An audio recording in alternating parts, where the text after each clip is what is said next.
To help in your test preparation for this Chapter 1 test, I've chosen the word problems off of your Chapter 1 review sheet, and I'm going to use this video to maybe help you out, just step you through the process of working through these word problems. You have the solutions on another file in Moodle, but if you need to actually have some guidance step by step, just kind of talking you through it. Again, this doesn't replace you doing it on your own, but I'm hoping that as we do more and more of these, it's going to get a little bit easier. You're going to start to pick up on common patterns, common phrases that mean certain things. And so let's just jump right in. This is, of course, number 6.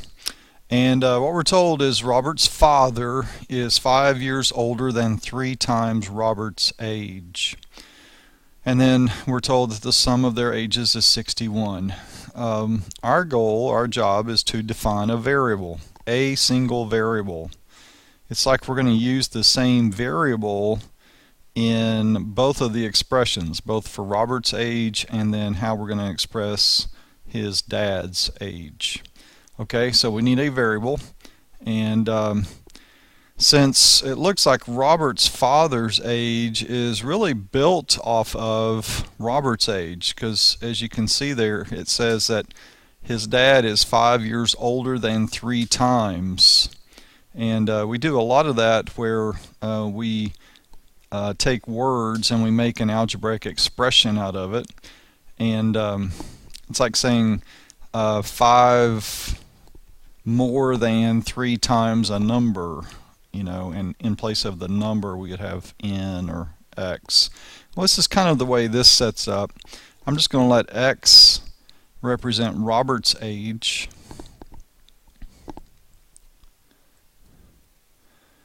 and then I'm going to do his dad by this description. 5 years older means addition, adding 5. We know what 3 times means. So 3 times Robert's age plus 5 will be Robert's dad. So you notice I don't have 2 different variables. I've got the same variable used in each expression. And now we're told that the sum of their ages is 61. Well, I'm going to take Robert's age in variable form, and sum means add his dad's age to that, and the total is supposed to be 61. So now I'm just going to combine like terms, solve for x, subtract 5 from both sides, and I get the value for x, which stands for Robert's age. Robert is 14 years old. Well, that makes it pretty easy because we have an expression that represents Robert's dad's age. We just plug 14 in for x, and 3 times 14 is 42, and 42 plus 5 is 47.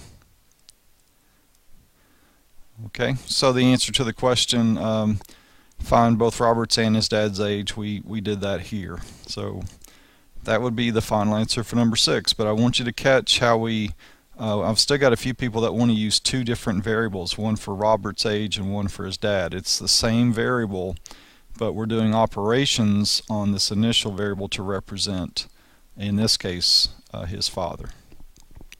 Alright, let's move on to number 17. We have this guy that is translating English into Spanish. And we're told some important stuff here. He's going to receive $15 per page. That sounds like slope. A rate of change of $15 for every page he translates, plus a flat $100 per month. Okay.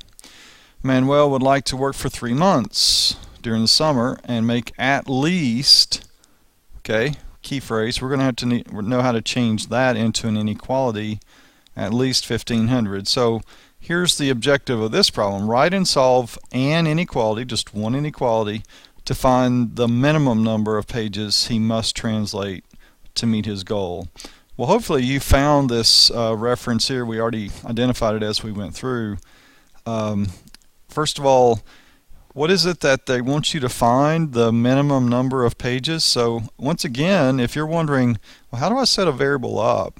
How do I know what the variable is going to stand for? Well, the variable should be whatever it is that the problem is asking you to determine. And in this case, find the minimum number of pages he must translate to reach his goal. So pick a variable and let it stand for the number, the minimum number. Get a little more specific. Minimum number of pages. We can just state it like that. Okay. This is going to represent the answer to our problem. And now let's take a look at how we can build an inequality. Well, it's going to be $15 for every one of these pages. 15 times the number of pages that he translates. Plus, he's going to get more money just regardless of how many pages he translates. He's just going to get a flat $100 per month. Well, be careful, because you might be tempted just to put in $100, but he would like to work for 3 months. Okay, so we're basing this on 3 months of work. So $100 a month for 3 months means he's going to get an additional $300. Okay, well, how do we show at least $1,500? So $1,500 is the minimum amount that he wants. He could make more, but he at least has to have $1,500. So the way we show that with an inequality is greater than or equal to 1,500. Okay, so now we just have to solve this for x, and we're going to get to our answer. 15x is greater than or equal to 1,200. And you can grab your calculator, and when you divide 1,200 by 15, you get x is greater than or equal to 80. So remember, we said that x stands for the minimum number of pages. So to finalize our answer, since this is a word problem, we need to give a wording, a phrase, or a sentence answer. He needs to translate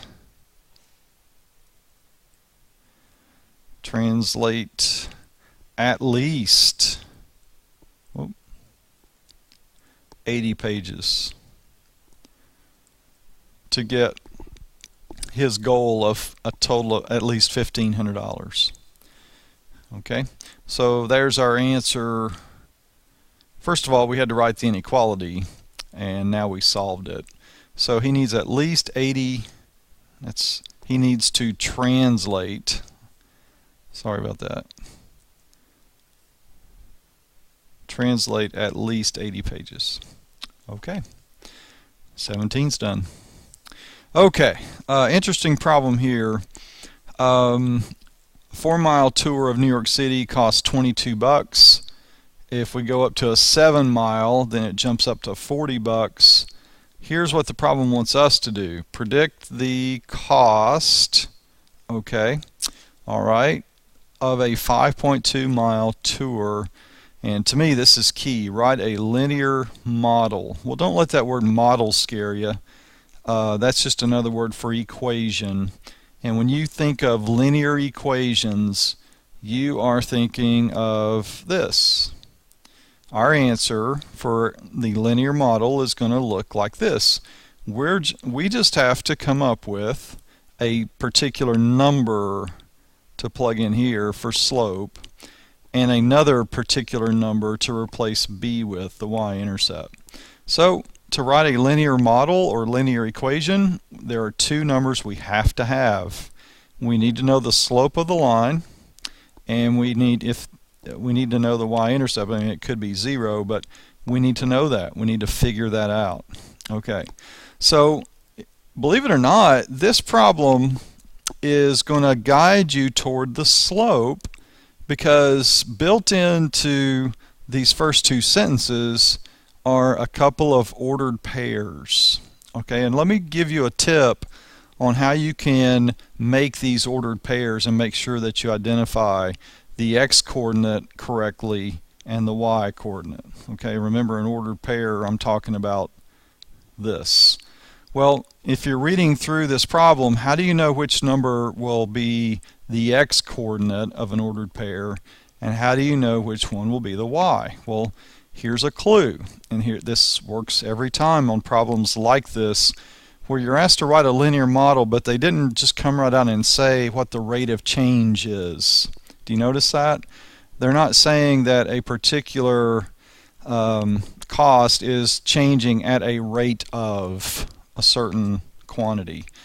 So you're going to have to find the slope using this idea of ordered pairs. So do you notice that the unknown of this problem is a particular cost, and that's based on a given number of miles? So here's something that is always true.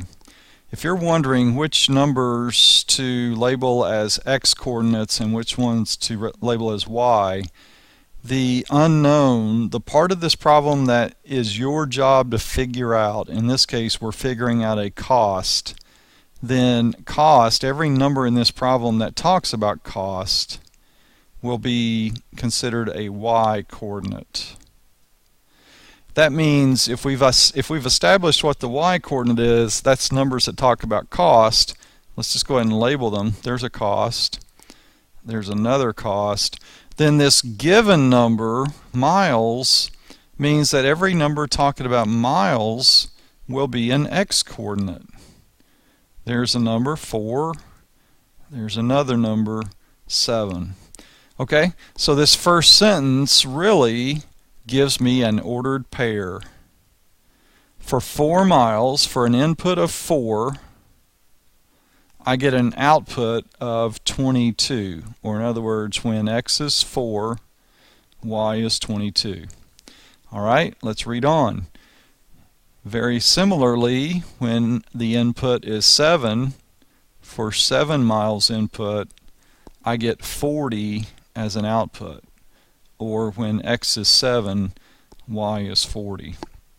Okay, well, we're trying to figure out what the slope of this line is, and now we have 2 points. That would be, if this were graphed, these would be 2 points on that line. So whenever we know 2 points on a line, we have a formula. It's called the slope formula that will help us determine what the slope is. Delta y, the change in y, over the change in x. Okay, so let's take the two y coordinates, 40 minus 22, divide by the change in the x coordinates, 7 minus 4, and we get 18 over 3. We know the slope of this line is going to be 6. So when I'm finished writing this equation, I know that 6 is going to go here in place of m. Okay, well now we've got to figure out this other important component of a linear equation, the y-intercept. Well, remember, if you know the slope and you know a point on a particular line, then you can use one of those points. In this case, I'll just use this first one. It really doesn't matter. You can use either one, you'll get the same answer. So let's plug into y equals mx plus b. Again, we're trying to find out what the y-intercept is. So using this point, I'm going to let y be 22. We just figured out that m is 6. X from this point would be 4. Now do you notice I'm replacing everything except b? Well, that makes sense because that's what I'm trying to figure out. So 22 is equal to 24 plus b. Alright, I just figured out what b is.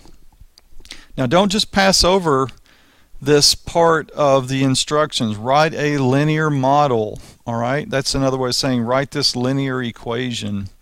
So here it is. Y equals slope 6x minus 2. Y equals mx plus b. So there's my linear model, and use it to make this prediction. And the prediction is, what's the cost? Remember, that's what y is. Y is cost in this problem. if we take a 5.2 mile tour? Well, X, I didn't put it over here, is miles. Okay, so with your calculator, this is easy enough to do. We're just going to input 5.2 in for X, and using your calculator, that should come out to be 29.2. But since this is talking about dollars, and when we write out our final answer in words, we'll put this in terms of dollars. So using a word answer, the prediction, a 5.2 mile tour costs $29.20. And there's your final answer. But I wanted you to get used to this idea of when you're asked to write a linear equation and you're not just told what the slope is, you're going to have to, you notice that the slope is going to be found by identifying a couple of ordered pairs, groups of numbers that would represent points on this particular line. And the way you know it's a line is obviously it's because you're running a linear model. So I hope that helps on 23. You'll see those from time to time in this class and then other math classes and maybe on some standardized tests. Well, this is the same type of problem. It's going to be the same type of goal as far as writing a linear equation, but the way they give us slope is quite a bit better. We don't really have to figure out anything. We just have to identify it in this first sentence. All right, so we got this balloon, and it starts to come down, and here's a clue. All right, we are now learning how to identify slope as a constant rate of change. Okay, it's a change in the elevation over time.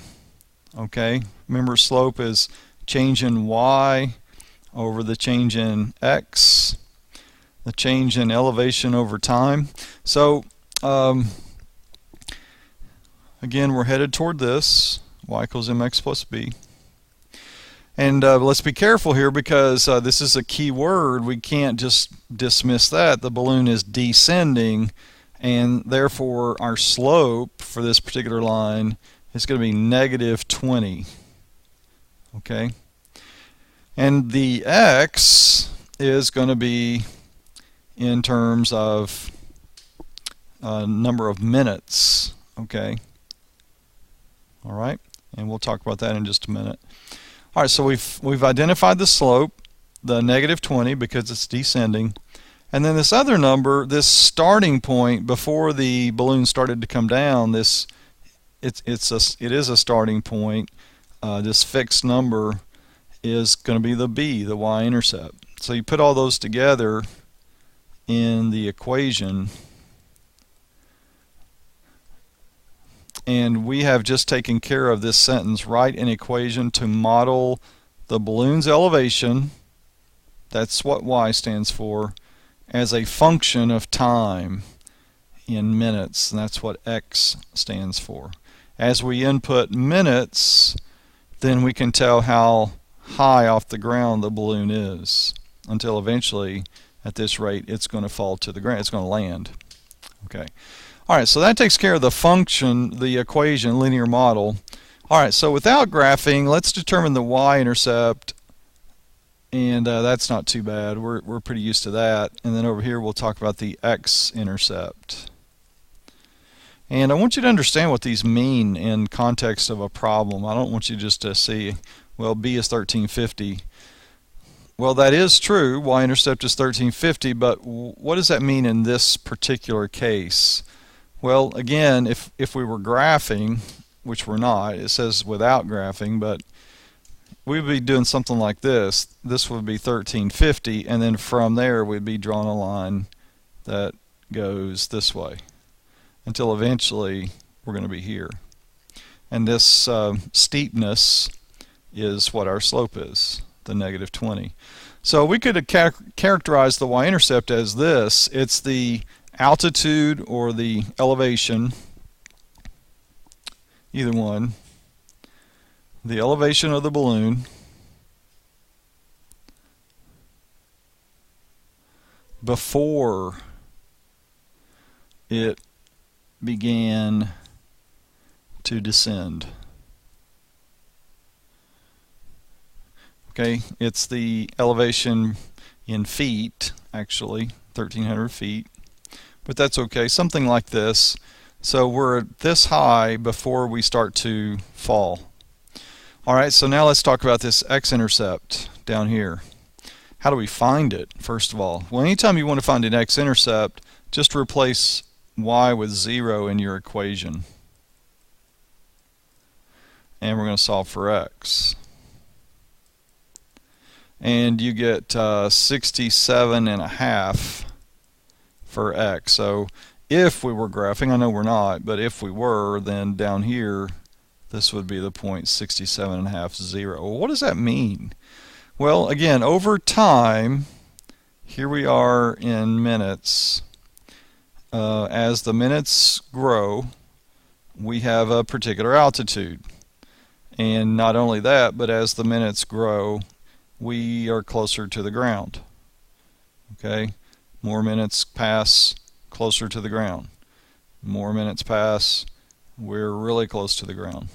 Until eventually, if you notice how we let y be 0 and we said that y is the height or the elevation, well, think about this. If the elevation of the balloon is 0, that's another way of saying we're on the ground. Okay? So this X-intercept really illustrates how many minutes did it take for this balloon that started up here and started descending at 20 feet per minute. How long did that take to happen? So this 67.5 is how long. So the way we would interpret the X-intercept is the number of minutes it took. I'll put it this way: it took 67.5 minutes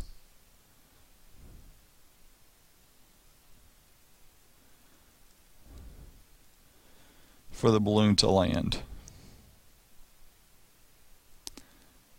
at that rate.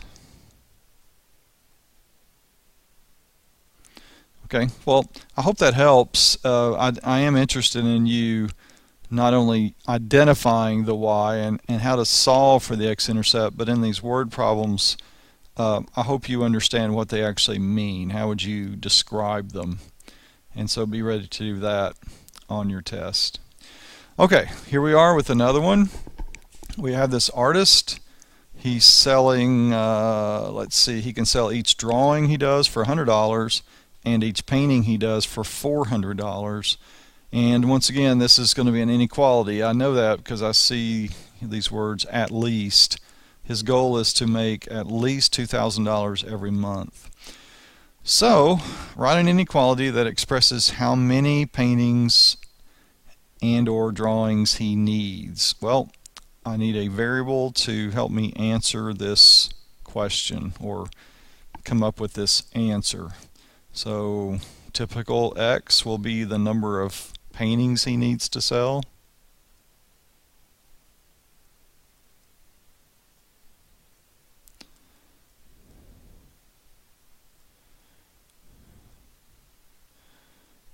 And I'll just do Y will be the number of drawings he needs to sell. Do you notice how I just took variables that will go right to what it takes to answer this? Okay, if you're wondering how do I set up variables, how do I know what to do, look at what the question's asking for. And that will tell you how to set up your variables. Okay, and we could have said each month, but that's sufficient. Okay, so let's see. $100 for every drawing. So 100 times the number of drawings. Okay, and $400 for every painting, and so we can stay with typical X and Y. I'll just put the X first. 400 for every painting, which we're identifying the number of paintings as X, $100 for each drawing. I'm identifying drawings as Y. Those two together, for him to get at least 2,000. Remember, at least means greater than or equal to. Okay, so we have our inequality. So letter A, that's all we had to do. And so that would be your answer. So letter B. If he sells 3 paintings in 1 month, okay, remember X is paintings. So we can go ahead and say, well, that should be 400 times 3. All right, if he sells 3 paintings, that's $1,200. Then how many drawings would he have to sell in the same month to reach 2,000? Okay, so we can just go ahead and put 1,200 here, and then we're going to solve for Y in this little inequality. So 100Y greater than or equal to 800. So according to this inequality, he needs to sell at least 8. Okay.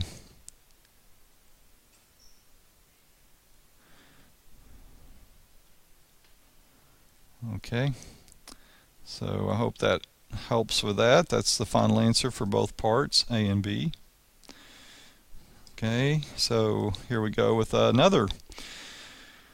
This is actually 2 equations, and when we have 2 or more equations together, that represents what we call a system. And we've got these 2 different plumbing companies, and they charge differently. You know, they come to your house, and each one has a different way of how they get their fee for their services. So let's start with Fix It Fast. They charge $25 for a house call. Okay, so when they show up, it's just a flat $25. Even if the way these companies work, even if they ended up not doing anything for you, they would still charge you just $25 for coming to your house. But if they do stay and work, the rest of the bill is going to be at a rate. Their bill is going to change at a rate of $50 for each hour spent on the job. Well, I hope you're starting to recognize that is a way of describing a constant rate of change in the bill, okay, based on number of hours. So I'm just going to put me a little note here. That sounds like slope. This other charge that's not dependent on a number of hours worked, it's just they show up and it's $25, period, then that's what will be the Y-intercept.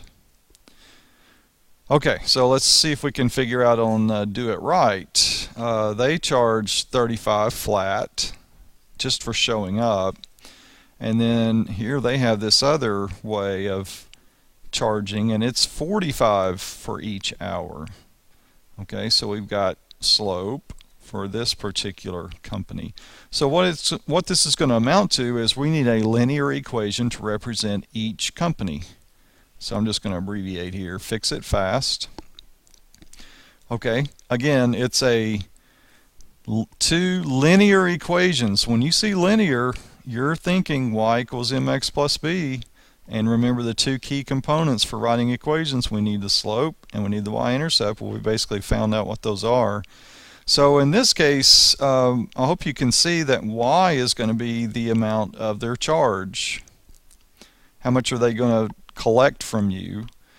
And then x is going to be a number of hours, because remember we've identified the slope as 50. So really their charge depends on how much they work, how many hours. And so let's put it all together, and the Fix It Fast will be this equation. Their charge, y, is going to be equal to $50 for every hour worked, plus this this flat fee of $25. X is hours worked, y is how much they charge, how much they're going to get from you when they're finished with the job. Okay, well, let's do the same thing for Do It Right. Okay, another equation represent how much they're going to charge you. Well, $45 for each hour spent. Okay, remember X is hours, plus this $35 flat fee. Well, the bottom line question is how many hours must be spent on a job for these two charges, for the two companies to be equal in how much they charge. So in other words, how many hours would have to be worked, and for that number of hours it really wouldn't matter which of these companies you pick, they're going to charge you the same amount. Well, that's really another way of saying find this system and solve it. Well, we found this system, and remember how we solve systems. Well, we really have three different ways. We could solve by graphing, we could solve by substitution or elimination. And I think since you've already got both of these solved for y, to me I think substitution makes sense, because if this is y, then I can replace y up here with this. That's what substitution says. So I'm going to do this equation showing substitution. Okay, I substituted for y up here, 45x plus 35, and that's going to equal 50x plus 25. So we just solve for x, subtract 25, subtract 45, and we get x is 2. Well, remember what x stands for, number of hours worked. Alright, we just figured out that after 2 hours of work, they charge the same amount. So if you know that you've got a 2-hour job, for example, at your house, they've already estimated that it's going to take 2 hours to do this job. And if cost is the only factor that you're worried about, then it really doesn't matter which one of these you pick, because they're going to bill the same. Now it's over 2 hours that it gets different, and we could get into that later, but for 2 hours of work, they're going to charge you the exact same amount. So you're not going to go wrong with either one if that's the only consideration you have in picking a company. It's just plainly based on cost. But that's the answer to how many hours must be spent on the job for the charges of the two companies to be equal, and the answer is 2 hours. Okay, so we're done with that one. Alright, we have this drama club word problem. This particular auditorium has 800 seats in it, and the drama club wants to make $3,400 each night of their play. So they have expenses that have to be paid for, and they want to raise some additional money maybe for some future performances. So this is another system. So we know we've got two inequalities to come up with, and they even kind of give us a hint as to what these inequalities should look like. Okay, do you notice that?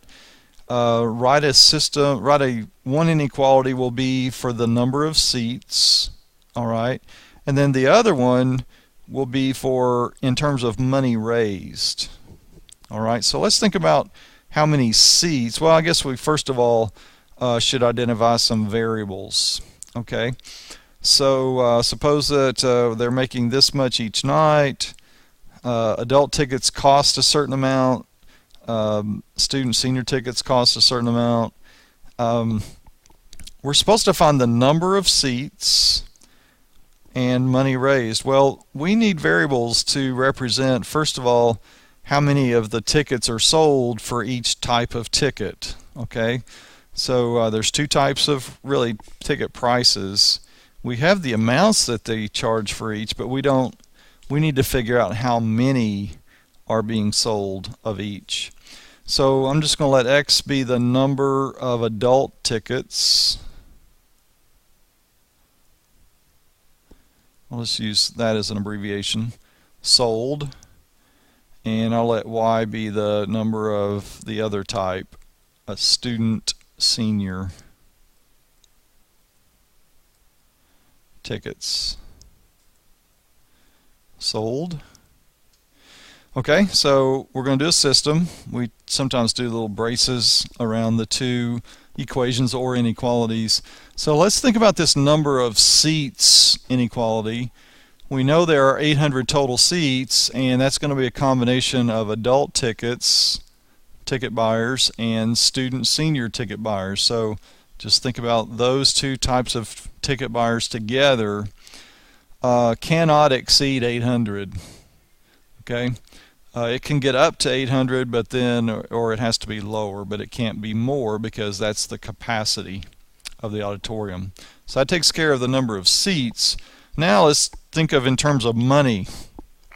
Adult tickets are $7 each, so 7 times the number of adult tickets sold, plus the other tickets are $4 each, 4 times the number of those.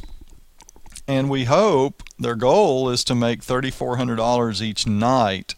So they want to at least make $3,400. And so that inequality would be what we would call the money raised inequality, and the other would be in terms of number of seats. So there's your system. That answers letter A.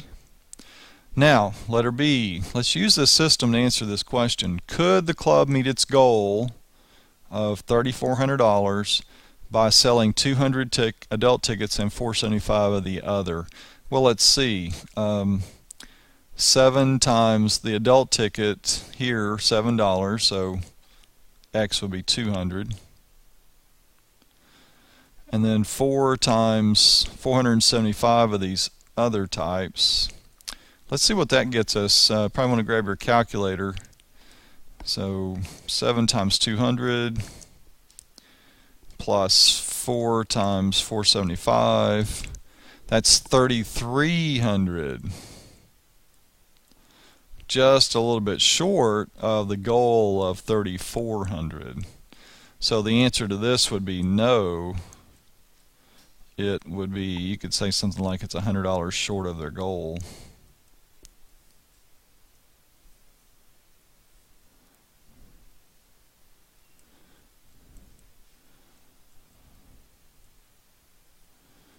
Of the goal. Okay, so I hope that helps on that problem, and I think we just have one more. This is one of those 3 variable system word problems. There are 3 different numbers. We're given some descriptions of 3 different numbers, and the ultimate responsibility we have is to find these 3 numbers using a system of 3 equations. So I'm just going to let my 3 variables be like this. X is going to be the first number, Y will represent the second number, and Z will represent the third number. I got 3 missing numbers I'm supposed to find, so I let a variable equal each of the 3. Okay, so let's take this a sentence at a time, and these sentences basically translate into equations. The sum of 3 numbers is 6. Well, using my variables, first number plus second number plus third number means equals 6. So there's one equation. Okay, the second sentence describes another equation. The third number, Z, means equals the sum of the first and the second. Sum means, of course, addition. First and the second. All right. Now here's another equation. The first number, X, which means equals 1 more than the third number. So that's taking the third number and then adding 1. So we got our system of 3 equations, and you've got some options. To me, it looks like substitution is the easiest way to go. And you've got a couple of choices. Since you have X solved for in the bottom, then you can replace the X's in the first 2. So in other words, I think that's the way I'm going to go. Since this is X, then I'm going to replace X here and X here with Z plus 1. Okay? So let's see what that looks like. Replacing the top equation with z plus 1.